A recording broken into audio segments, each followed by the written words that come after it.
treballant amb els fills i en el nostre cas amb els fills i amb els alumnes també.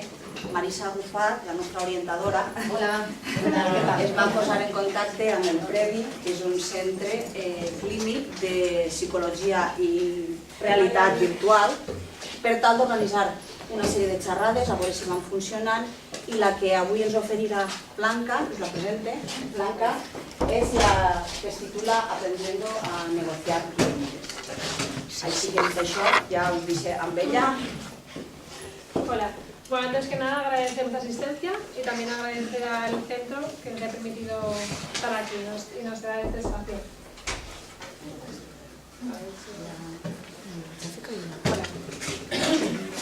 El título de la charla, Aprendiendo a negociar límites. La idea de esta vez que estemos aquí es poder hablar acerca de esa etapa en el desarrollo de nuestros hijos, que es la adolescencia. Hablar de los cambios que suceden durante este periodo, tanto a nivel biológico como a nivel social, como a nivel psicológico, cómo estos cambios repercuten en las relaciones familiares, la dinámica familiar, y qué cosas podemos hacer para crear ambientes más saludables, sobre todo en casa.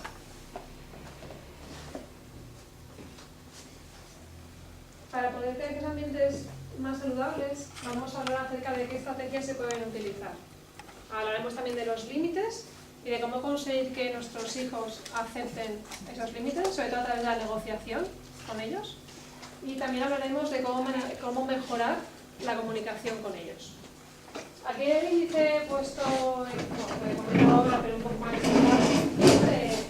pero hablaremos que sea el adolescente de hoy en día, factores que influyen en la evolución del adolescente, estilos educativos parentales, los límites tan importantes, las técnicas que le pueden ayudar a que mis hijos accedan a cumplir estos límites, que sería sobre todo la negociación, la comunicación, cómo poder mejorarla, qué es un trastorno de conducta en la adolescencia y qué puede haber detrás del trastorno de conducta, y los factores de protección.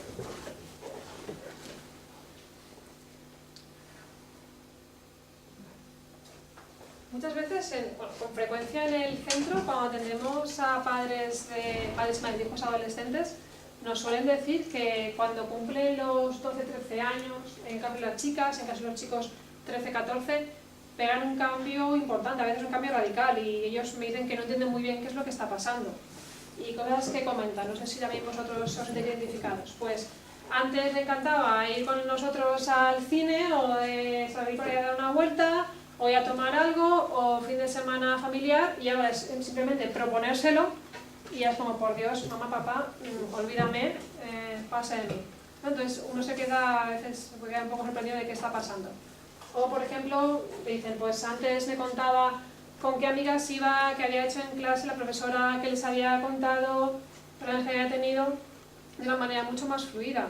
Me dicen, y a día de hoy contesta con monosílabos, en el caso de que me dirija la palabra, es muy reservado, apenas cuenta nada de su intimidad y tampoco sé muy bien cómo acceder a él, ¿no? O también, por ejemplo, dicen, muestran un desapego hacia mis valores. Yo les he enseñado lo importante que es la lealtad, la honestidad, el trabajo duro, y ahora parece que ellos van por otro camino y que parece que eso no les llega. O, por ejemplo, yo tenía idea de que estudiara pues, ciertas asignaturas, cierta arma en bachillerato, o que se juntara con ciertas amistades que yo considero que pueden ser para él muy buenas, o que a nivel de aficiones se decantara por tal deporte, ¿no? Y ha elegido todo lo contrario, justo al revés de lo que yo había planeado para él, ¿no? Se inicia con tribus urbanas que yo no entiendo, entonces, ¿no? Dicen, es como si de alguna manera el guión que yo había previsto para él lo mande, vamos, ¿no? Mande muy lejos. Entonces se sienten un poco perdidos de exactamente ahora qué hago, ¿no? Hay que decir que todo esto, estos ejemplos son totalmente normales y forman parte del desarrollo evolutivo normal de un adolescente. Y de hecho, lo raro sería que esto no pasase. Es mucho más saludable que esto se dé que no se dé. Cuando hablamos de... Bueno, y también hay que decir, claro, el hecho de que ese guión que los padres han previsto para ellos no lo acepten, también es una manera de buscar su propia identidad, de poder buscar su propio camino, que también es fundamental de cara a una autonomía cuando alcancen la madurez. Cuando hablamos de adolescencia, ¿a qué nos referimos? A nivel biológico, la adolescencia es el periodo comprendido entre el inicio de la pubertad, 12-13 años, en las chicas, ya digo, en los chicos un poquito más tarde, y los 18-19 años. Durante este periodo se alcanza la madurez sexual. Y también hay que destacar dos aspectos muy importantes que van a influir en las actitudes y conductas de nuestros hijos adolescentes. Por una parte, la oleada hormonal, que supone la maduración sexual. Esta oleada hormonal va a provocar que a nivel emocional estén más susceptibles, tengan como a flor de piel las emociones, que pasen a estar tristes, pasen a estar alegres, enfadados, rabiosos, de una manera muy inestable, ¿no? Que a veces uno también puede decir, bueno, ¿qué está pasando? Bueno, las emociones se intensifican y a la vez hay más inestabilidad. Eso también tiene una explicación biológica, y es que las hormonas influyen en una estructura del cerebro, que es el sistema límbico, que es el encargado de controlar las emociones. También, por otra parte, algo que también influye mucho en el comportamiento del adolescente, y es el desarrollo cerebral. A nivel neurológico, la parte frontal del cerebro, que es la encargada de la capacidad de juicio, la capacidad de controlar la impulsividad, de poder inhibir las conductas que no son adaptativas, la capacidad de poder planificar a corto o medio plazo, en el adolescente aún no está desarrollado. Y de hecho, hasta los 25 años, según las investigaciones, no termina de madurar.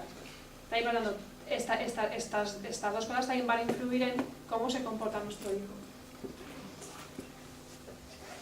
Importante también decir que el adolescente va a buscar afirmar su identidad, y a la hora de afirmar su identidad se va a separar de sus padres, va a buscar más autonomía, va a buscar su propio camino. Va a querer defender su opinión, sobre todo porque a medida que va creciendo tiene más capacidad crítica, tiene más capacidad de juicio, tiene más capacidad para poder reflexionar acerca de lo que él piensa y también de lo que piensan los demás. También va a querer hacer uso de su libertad, va a querer recompensas y también le van a necesitar límites. Cuando hablamos de recompensas, no únicamente me refiero a recompensas materiales, un videojuego nuevo, un móvil nuevo, unos pantalones nuevos, no me refiero a esto, también me refiero a recompensas más afectivas, las alabanzas, el muy bien hecho, el fijarse cuando consigue sus objetivos, que realmente es al final más importante el refuerzo afectivo que el refuerzo material.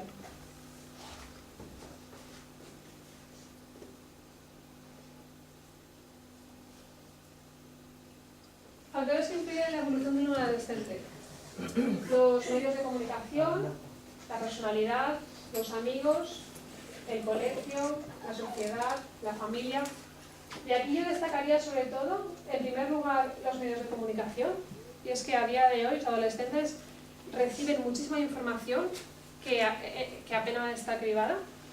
Reciben una información de los medios de comunicación, de televisión, de internet, que sobre todo se basa en transmitir valores como el individualismo, el éxito social a cualquier precio, poder conseguir sus metas muy a corto plazo, ideales de belleza que no son realistas.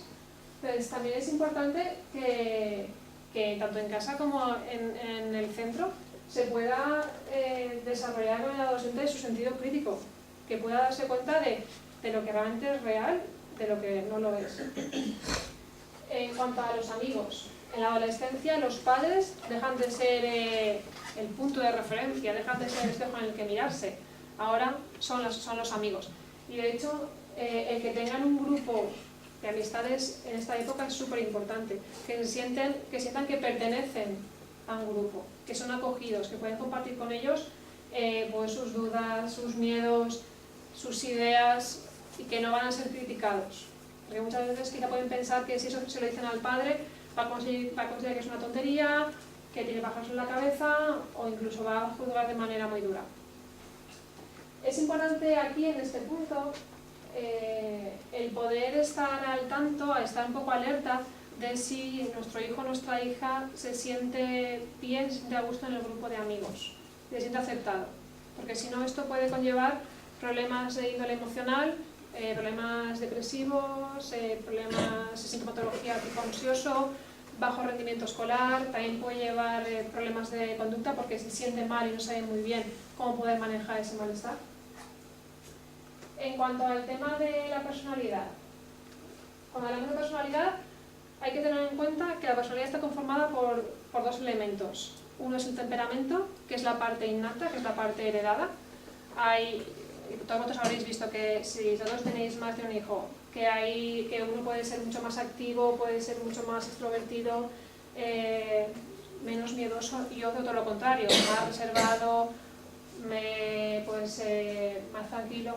Hay cambios. Esto es la parte innata, que sería el temperamento. Y luego el carácter, que se desarrolla dependiendo de las experiencias vitales que tienen vuestros hijos. En cuanto a colegio, sociedad, familia, bueno, eso también lo iremos viendo más adelante.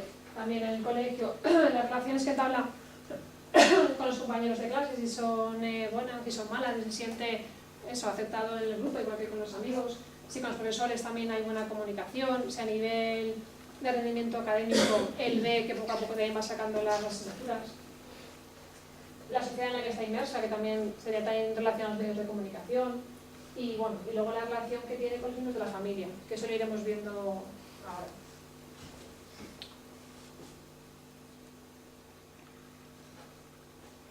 Los estilos educativos.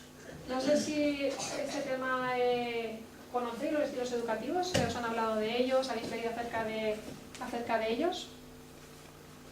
Cuando hablamos de los estilos educativos hablamos de la manera en la que educamos a nuestros hijos, nuestras actitudes hacia ellos y las conductas que tenemos hacia ellos. Los estilos educativos se conforman de acuerdo a dos variables, que serían, por una parte, control y disciplina, y por otra parte, afecto y respuestas a las necesidades de nuestro hijo. Y así conformamos 4 estilos: democrático, autoritario, permisivo e indiferente. Una persona no es únicamente democrática siempre autoritaria, siempre permisiva o siempre indiferente. Los estilos no son estilos estancos, no son estilos rígidos, sino que cada uno tiene características de uno y de otro. Entonces, aquí la idea sería el poder reconocer de cuál tengo más características. También hay que decir que los estilos educativos van cambiando a lo largo del desarrollo de nuestros hijos. Puede que cuando sean más pequeños tengamos un estilo diferente a cuando son adolescentes o cuando tienen 20, 21, 25 años. También, aparte de que dependa de la edad de nuestros hijos, también depende del sexo que tengan y, en el caso de que tengan hermanos, de la posición que ocupan dentro de los hermanos. Cuando hablamos del estilo autoritario, hablamos de un estilo que tiene muchísimo control y mucha disciplina, pero que, sin embargo, el afecto es muy bajo. Las personas que encajan en este estilo serían personas para las que el deber y la obligación son puntos fundamentales en la crianza de un hijo, en los que el logro de la consecución de los académicos es muy importante, el que puedan desarrollar capacidades y habilidades para tener éxito personal van por encima de cualquier otra cosa, y el diálogo queda en un segundo plano. El problema de este estilo autoritario, por lo que se ha visto en investigaciones, es que por lo general o sus hijos tienen conductas y actitudes muy sumisas, por una parte, o si no, bien por la otra, cuando la persona que ha impuesto la norma, el límite o la consecuencia está presente, se cumple, pero cuando esa persona no está presente, él hace lo que él considera oportuno. Porque como no ha habido diálogo cuando se ha establecido ese límite, no se ha interiorizado y por lo tanto no considera que va a cumplirlo. En cuanto al estilo permisivo, en el que, a pesar de haber mucho afecto, el control es prácticamente nulo. No hay límites, no hay normas. Sí que en estas familias, bueno, pues la comunicación es muy buena, el niño sabe que se siente querido, sabe que tiene a una madre que se preocupa por él, está más capaz de identificar si su hijo está triste, si está nervioso, si está enfadado. Lo que pasa es que luego no ponen ningún tipo de límites, no hay ningún tipo de normas.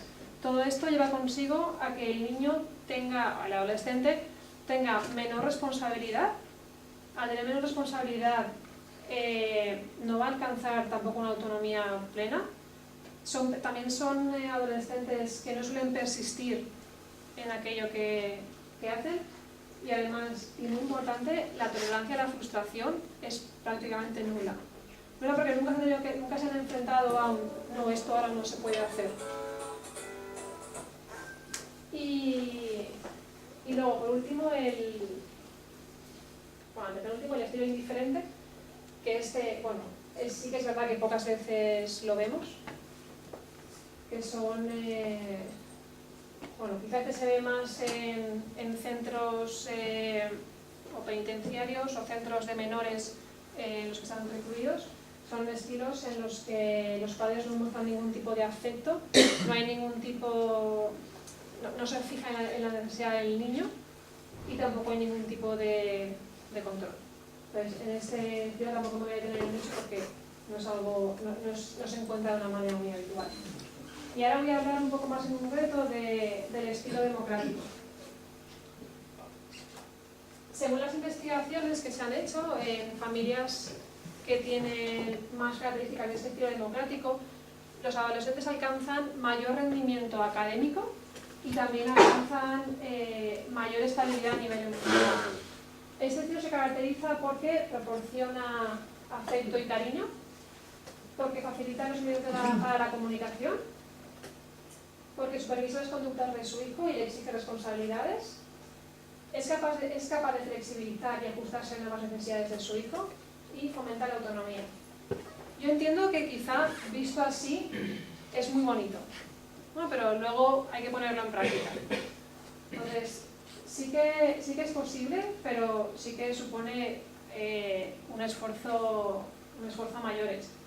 Y aparte, claro, uno no siempre va a conseguir ser democrático en todas las ocasiones. La idea es que este estilo pueda primar sobre los otros.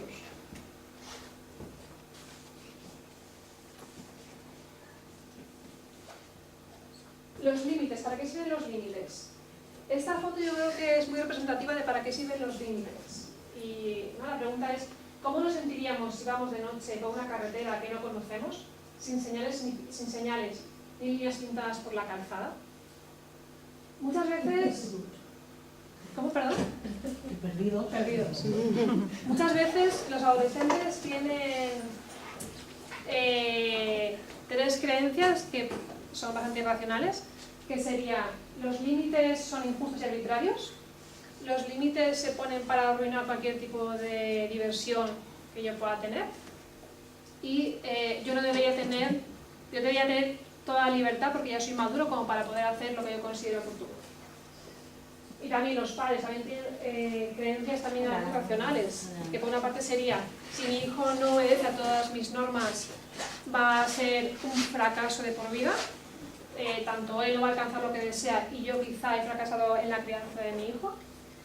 Por otra parte, pensar que si no cumple todas las normas lo hace porque me quiere molestar, porque me quiere fastidiar, que eso es lo que se llama intencionalidad maliciosa.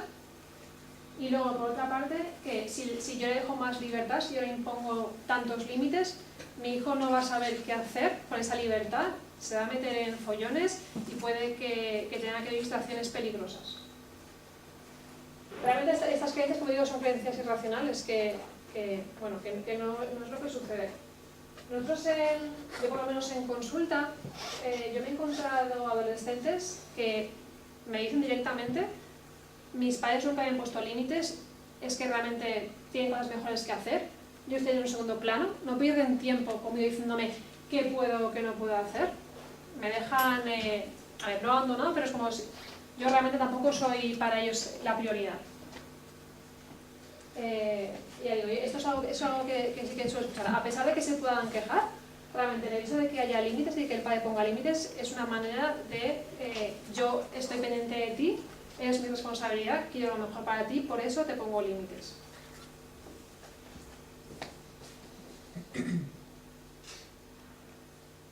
¿Para qué sirven los límites? Para desarrollar sentimientos de autonomía y seguridad en sí mismos. Para el aprendizaje de hábitos y conductas adecuadas a su edad.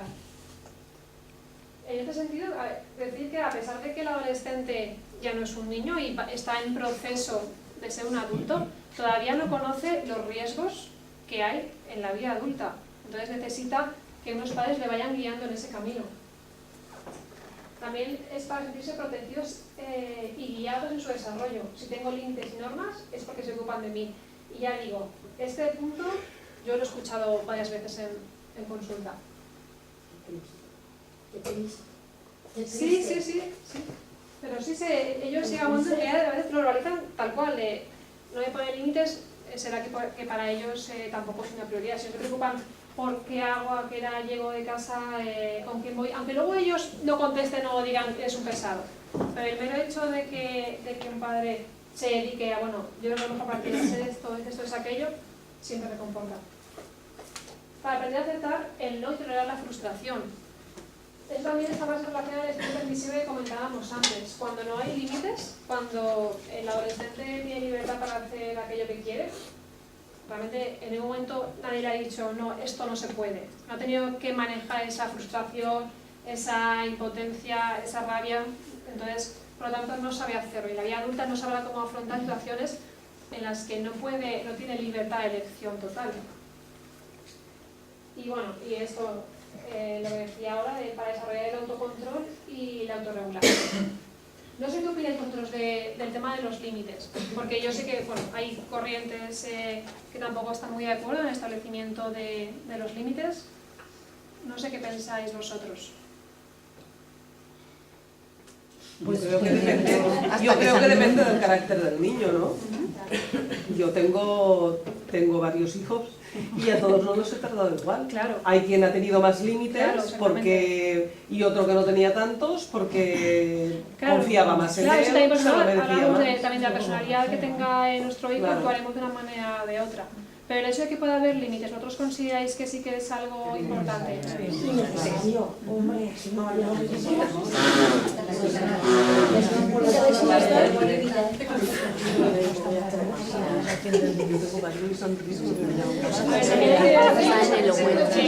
Cuando hablamos de los estilos educativos que comentaba antes, no es que la persona que tenga un estilo permisivo esté deseando que su hijo, cuando sea mayor, se pegue en batacazo cuando le digan eso no se puede.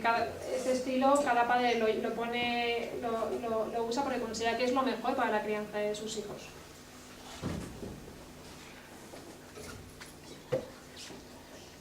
¿Por qué resulta difícil poner límites? Nos gusta defraudarlos. No sabemos o no queremos decir no. No queremos frustrarlos. Ya sufrirán cuando sean mayores. Nos preocupa que nos consideren autoritarios. No queremos que sufran lo que nosotros hemos sufrido. Compensamos la falta de tiempo y dedicación con una actitud indulgente y a veces nos sentimos culpables.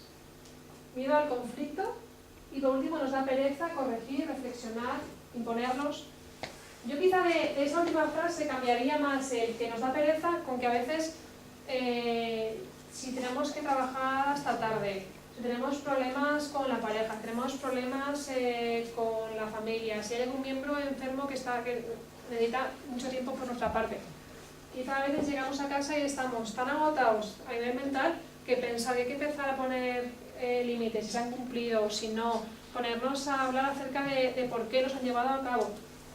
También puede resultar, ya digo, a nivel mental sobre todo, una tarea muy pesada. Yo de estos enunciados, quizá el que yo he escuchado más es el último, pero no porque da pereza, sino porque estoy muy agotado y llegar a casa y ponerme a pelear con mi hijo, a hablar con mi hijo de por qué no ha cumplido lo que yo le he pedido, ya es que me supone demasiado. Luego también nos preocupa que los consideren autoritarios y también nos gusta defraudarlos, también es algo que puedo escuchar. No sé vosotros qué opináis acerca de por qué puede resultar más difícil poner límites. Si en vuestro caso os puede resultar difícil, a algunos, ¿coincidiríais con estos? ¿Añadiríais algunos diferentes?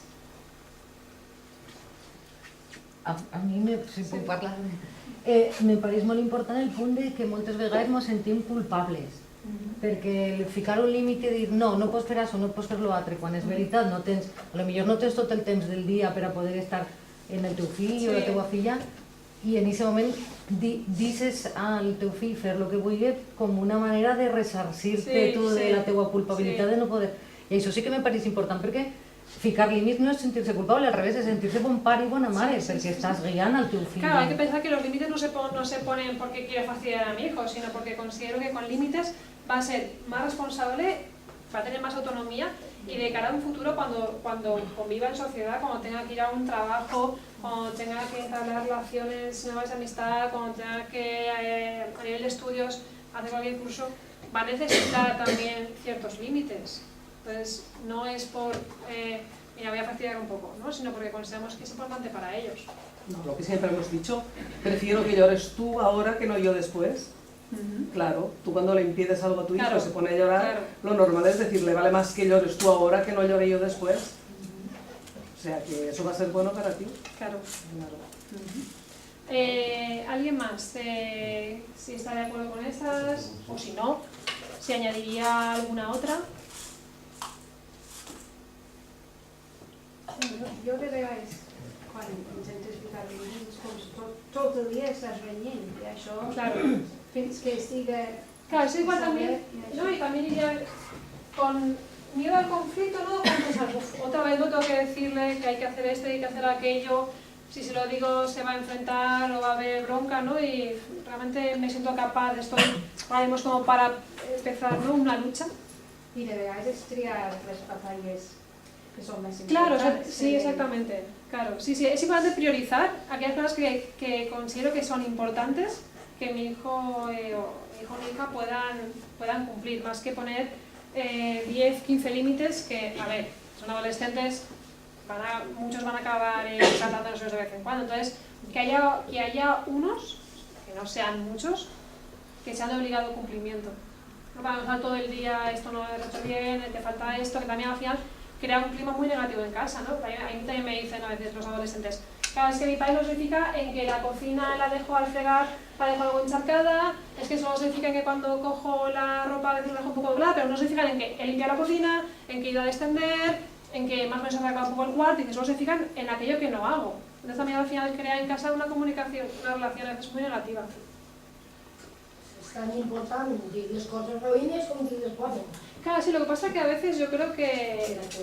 Claro, yo creo que una miqueta valorar, perquè si sempre és negació, és molt mal. Claro, eso que yo creo que a veces también llegamos a casa con problemas o del trabajo o con problemas que hemos tenido con compañeros o con amistades y llegas quizá algo saturado y no te fijas tanto en lo positivo, sino más en lo negativo de esto está sin hacer, es un desastre, los deberes sin hacer, mira qué hora es, si hay que cenar, ¿no? Y sí que es verdad que se crea un clima negativo.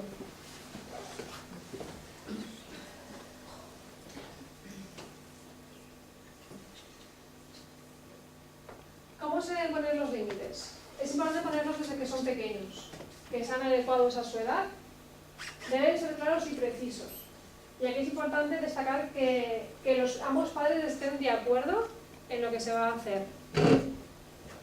A ver, los adolescentes son listos y cuando quieren conseguir algo van a aprovechar cualquier mínima... A ver, si no se ponen en común una cosa, voy a aprovechar, voy a mi padre, voy a mi madre, a ver quién es más flojo, entre comillas, a ver quién va a ceder antes y voy a ir a por él. Y sobre todo esto lo vemos cuando los padres están separados. Pues si quiero ir a la discoteca, pues quizá con mi padre, que me va a decir que sí. Si quiero este videojuego, me voy con mi madre. Si quiero llevar a dormir a mis amigas a casa, pues venga, mejor a mi madre que igual cede antes. Entonces también es importante que ambos dos tengan muy claro qué límites se van a poner y qué consecuencias va a haber si esos límites no se cumplen.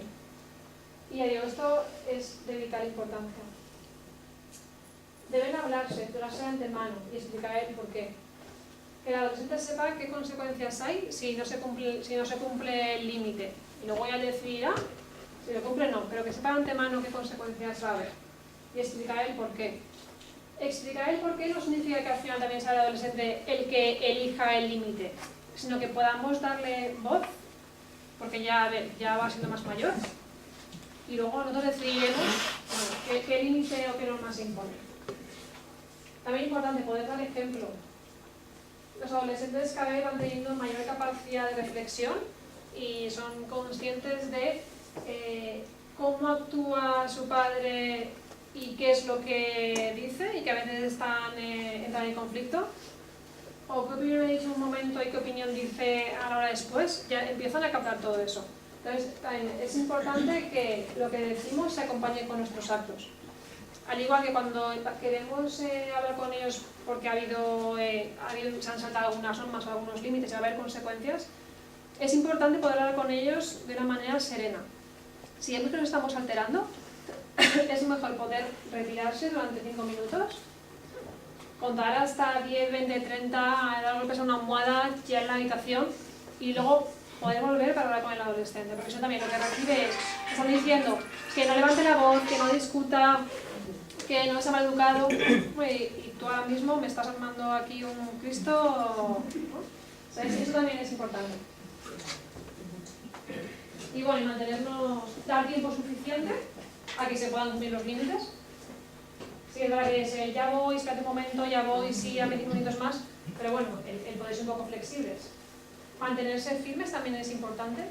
Si, por ejemplo, el lunes le dan la nota de lengua, ha sido suspenso y es que no ha trabajado nada, y le dices que el fin de semana no va a poder salir, que el sábado se queda en casa, pues cuando se acerque, que ya el jueves empezará, ay, mamá, papá, que me has hecho esto, la verdad que me he portado genial en clase, estoy estudiando un montón, bueno, que el castigo se pueda mantener, que la consecuencia se mantenga, para que luego ellos no aprendan que, bueno, me la cambian un poquito y el sábado por la noche a las 6 estoy ya listo para salir, ¿no? Esto sucede. ¿Sí? Pues sí. La pregunta sería, ¿quién no le sucede? Claro.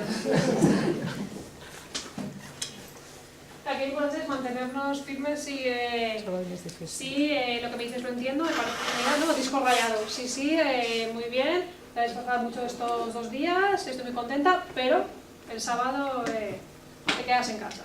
Peli y manta.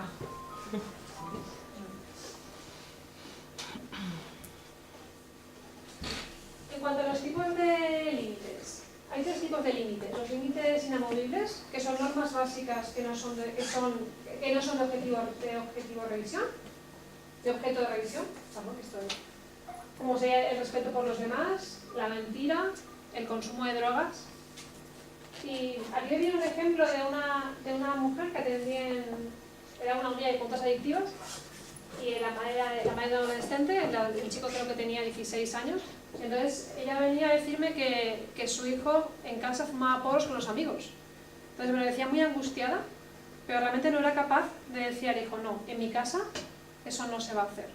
Entonces es importante tener claro qué cosas son de obligado cumplimiento y en las que no se va a ceder por mucho que el chico pueda insistir, o la chica.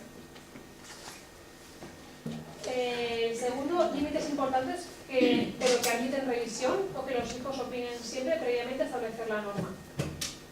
La hora de llegada a casa, la responsabilidad de los estudios, pues llegar el sábado a la 1:30 o llegar a las 2 o a las 12 o 12:30, o pues hoy voy a estudiar 2 horas y media, o hoy solo puedo una, cosas que se puedan ir negociando.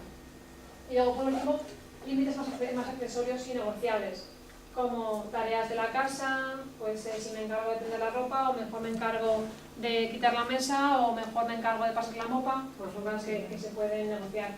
El estilo de ropa, el corte de pelo. También hay veces que hay mucha discusión con el tema de los piercings, quizá tatuajes más a partir de los 18, pero sí que el tema del piercing también es un tema bastante importante para los padres, y realmente eso es algo más secundario, si otros límites se están cumpliendo.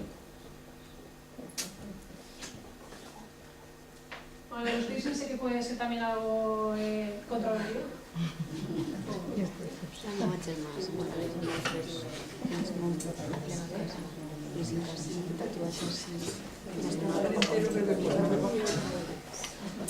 ¿Qué pasa si se traspasan los límites?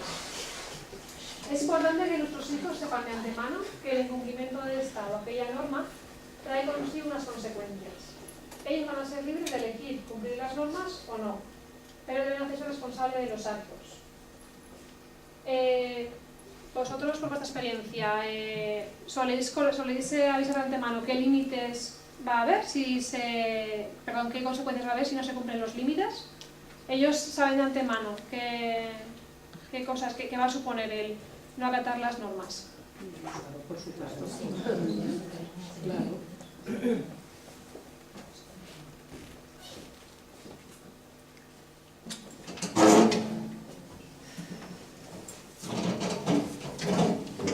Esta edad es la edad más complicada para poder poner límites, porque ya no son niños, ellos tienen, ya digo, más capacidad de juicio, tienen más capacidad para poder reflexionar, más capacidad para poder entrar con conversaciones con adultos con mucho más peso, y aparte consideran que ya son adultos y que pueden elegir libremente qué hacer o qué no hacer.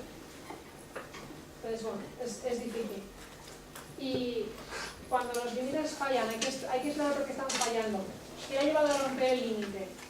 ¿Cuál es el fondo del conflicto? No quedarse solo en el acto de, bueno, no ha cumplido con las horas de estudio, o no ha hecho las tareas de casa, o ha llegado tarde el sábado. Bueno, ver qué está pasando. Porque él puede entender que es que la cama esté hecha, que la ropa esté encima de la mesa y que no se vea mucho polvo por debajo de la cama. Igual tú te refieres a que el armario esté ordenado, a que no haya ropa encima de la silla y a que haya pase por las estanterías. Entonces, que quede claramente a qué nos referimos con, por ejemplo, ordenar la vida. O, pues bueno, que ponga la mesa, que recoja el baño. ¿Qué significa recoger el baño? ¿Cómo tiene que quedar el baño cuando él lo ha usado? Y haga los deberes. Pues, ¿cuántas horas sería bueno que pudiese dedicar al estudio? Y conductas a disminuir. Pues que discuta menos con la hermana, que me retrasos en el horario, que disminuya el tiempo que pasa hablando por el móvil o chateando, que pase menos tiempo en internet. Sí que es importante y es recomendable que más que pedir a vuestros hijos que disminuyan conductas, es mucho, a ver, al final tienen mejor resultado que le pidáis conductas a aumentar. Siempre conductas en positivo, por esta situación, más que no la deje desordenada, porque si no es, vale, que no la deje desordenada, ¿qué significa que no esté desordenada? ¿Realmente qué me estás pidiendo? O que discuta con tu hermana, ¿qué significa que no discuta con mi hermana? ¿Realmente qué es lo que me está pidiendo? Entonces es mejor utilizar conductas a aumentar más que conductas a disminuir.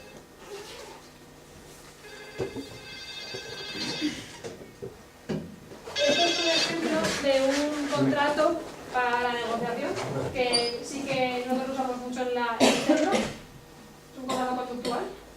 Entonces, ya sería sentarse con el adolescente, nadie sabemos qué es lo que quiere él y qué queremos nosotros. Y, bueno, empezar con el día en que va a empezar el contrato. Y eso, pues yo, Pepita, me comprometo a recoger el baño, limpiar la habitación y los armarios, pasar la mopa y sacar el paseo al perro. Y a cambio disfrutaré de pues media hora más con el ordenador, disfrutaré de por los sábados por la mañana poder jugar a la videoconsola más tiempo, bueno, salir con la bici con las amigas, irme de excursión, irme de camping, lo que sea. Y en caso contrario de que no se cumplan esas normas, ¿qué es lo que va a pasar? Bueno, pues habrá consecuencia, pues te quedarás en casa el fin de semana o tendrás que, yo qué sé, limpiar tu cuarto y además añadiremos, yo qué sé, limpiar la salita, pues eso ya cada uno lo que considere. Y la fecha de hoy y las firmas de adolescente y de los padres. Realmente los contratos, así parece una tontería que esté escrito en papel, pero sí que es útil porque se suele colocar en un lugar visible. Y es como, bueno, tú firmaste, tú te comprometiste a eso, ahora hay que cumplirlo. No es algo que te impusieron, sino que también fue algo que también tú accediste a hacer. Bueno, eso en cuanto a los límites. En cuanto a la comunicación, también muchas veces, como decíamos antes, los padres suelen decir que hasta que empezó la adolescencia los hijos solían tener una conversación muy fluida con ellos, pero que a día de hoy, vamos, que no cuentan información de con qué amigos están saliendo, de si van a hacer algo el fin de semana especial, qué ha pasado en el instituto, nada, cuentan lo mínimo. Hay que decir, lo voy a poner aquí más adelante, que hay veces que los adolescentes no hablan por algunos motivos como estos, que es, no me entienden, ellos son más mayores que yo, no van a entender problemas con mis amigos, no van a entender el estilo de fiesta que llevo yo, no van a entender mis ideas acerca de la política, religión, orientación sexual, ellos son muy cerrados, porque piensan que se van a enfadar. Entonces prefieren evitar las broncas, los sermones, los interrogatorios, a veces por vergüenza, por temor a ser ridiculizado. Y de hecho, a veces por vergüenza prefieren contárselo a los amigos. Porque piensan que no me toman en serio, piensan que, bueno, me parece una tontería lo que le voy a contar, así que mejor me callo. Para que no se entrometan, también a veces piensan que si se lo cuento a mis padres, si tienen un problema en clase y se lo cuento, va a hablar con el profesor, va a pedir tutoría y me va a organizar un poco la vida y realmente quiero hacerlo yo, quiero que me deje hacerlo a mí. O si le cuento un problema que he tenido con un amigo, llamar a su madre, a ver qué ha pasado y no sé qué es esa tesitura. Muchos también dicen que son unos indiscretos. Si se lo cuento a mi madre o a mi padre, se lo va a contar a mi tío o a mi tía, se lo va a contar a mi abuela y en la próxima reunión familiar todo el mundo va a saber o que tengo problemas con la comida, o que he suspendido 4 o 5, o que no hago nada en casa y ves el foco de atención. Para no preocuparlos, a veces, y porque no hay confianza con ellos. Entonces, esta que me ha saltado, la idea sería que la comunicación pudiera haber respeto mutuo, respeto por su intimidad, que lo que os cuente pueda quedar ahí. Saber escuchar, comprender lo que nos dicen, aunque nos parezca a veces algo un poco tontería. Preguntar preguntas abiertas para poder obtener más información. Poder informar de lo que nosotros opinamos. Y bueno, también aceptar que está en la adolescencia y que es una etapa de cambios.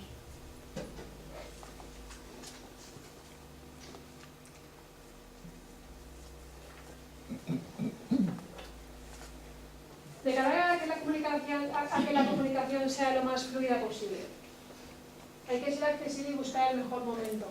Por ejemplo, antes de ir a la cama. Lo que sí que muchos padres me comentan es que el mejor momento para que su hijo les cuente más cosas es o cuando han hecho algún deporte conjunto, o cuando los llevan en coche a algún sitio, o cuando están relajados, están en la cocina, que están enseñando a hacer algo de cocinar. Más que cuando se ponen una silla de, bueno, cuéntame, ¿qué es lo que te pasa? No sé si vosotros tenéis también esa experiencia de que están más relajados y más abiertos cuando son ambientes más lúdicos y sí que hablan más. La que vamos a escuchar es la del coche. Cuando llegan al coche y no pueden salir, no pueden ir. La que yo más he escuchado es la del coche. Cuando van de copiloto y los llevan a algún sitio, ahí sí que empiezan a contar pues, la discusión con fulanita, o lo que ha pasado con fulanita, o el profesor que me ha dicho cuál.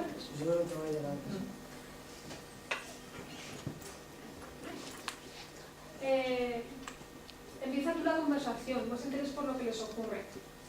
Muchas veces, si la conversación no la inicia el padre o la madre, es probable que ellos no la inicien. Entonces, bueno, hay que aprovechar la ocasión que veamos para poder acercarnos a ellos. Es importante no iniciar cuestionando. Lo que has hecho yo creo que no es lo correcto, yo he hecho otra cosa contraria, tienes que empezar a meditar más, pensar antes de actuar.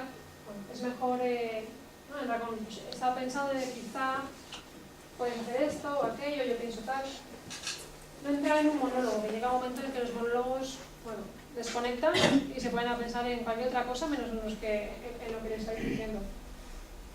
Y terminar con frases que imiten a la comunicación. Pues, ¿qué piensas tú? Parece muy importante para ti, intenta explicarme el porqué. Buena pregunta.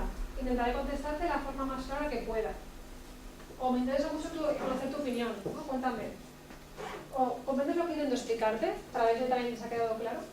O pues si quieres podemos hablar sobre ello. poder dar pie también con preguntas un poco más abiertas para que ellos puedan explicarnos.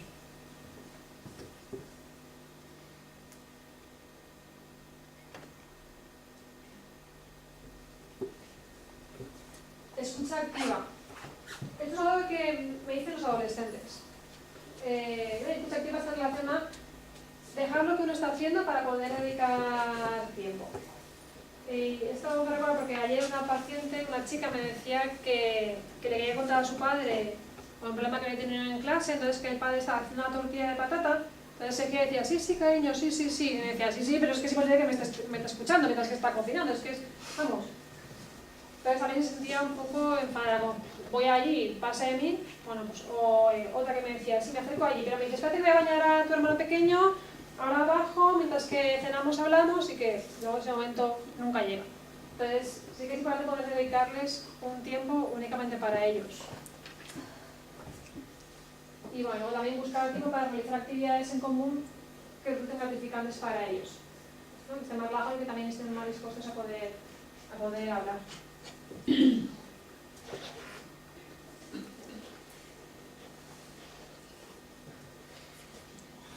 Intentar no perder la paciencia y no gritar. Claro,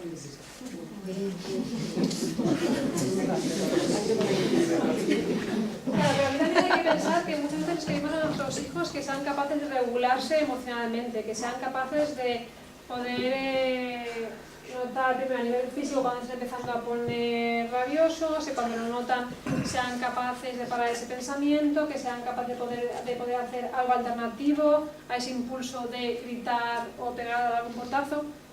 Entonces, claro, es complicado pedirles que se regulen ellos cuando a veces a nosotros nos cuesta mucho poder mantener la calma. Entonces, es importante que digamos con el ejemplo, que si queremos que se tranquilicen y que puedan hablar de la mejor manera, porque también nosotros vamos a hacer lo mismo. No evitar también a través del por qué lo digo yo. Los adolescentes saben que la última palabra la tienen los padres, pero es importante que sepan por qué les pedimos que hagan algo que no quieren hacer, o por qué se les prohíben ciertas actitudes. Aunque al final la última palabra la tengan los padres, pero por lo menos que ellos vean que también tienen voz en la familia. Expresar su opinión sin validar la suya. Y también esto sobre todo a veces yo lo suelo ver con temas de hablar de orientación sexual, con temas, y también con temas de política. Centrarte en sus emociones, si los vemos tristes, están enfadados, rabiosos, bueno, ¿qué está pasando? Y bueno, se aprende de la experiencia. En tanto en cuanto las consecuencias de sus decisiones no resulten peligrosas para ellos, procuran no intervenir. Y esto, por ejemplo, me refiero a en el caso de que hayan tomado alcohol y se hayan pasado con las copas. Seguramente tendrán una resaca increíble y se planteen si realmente vale la pena seguir bebiendo o no.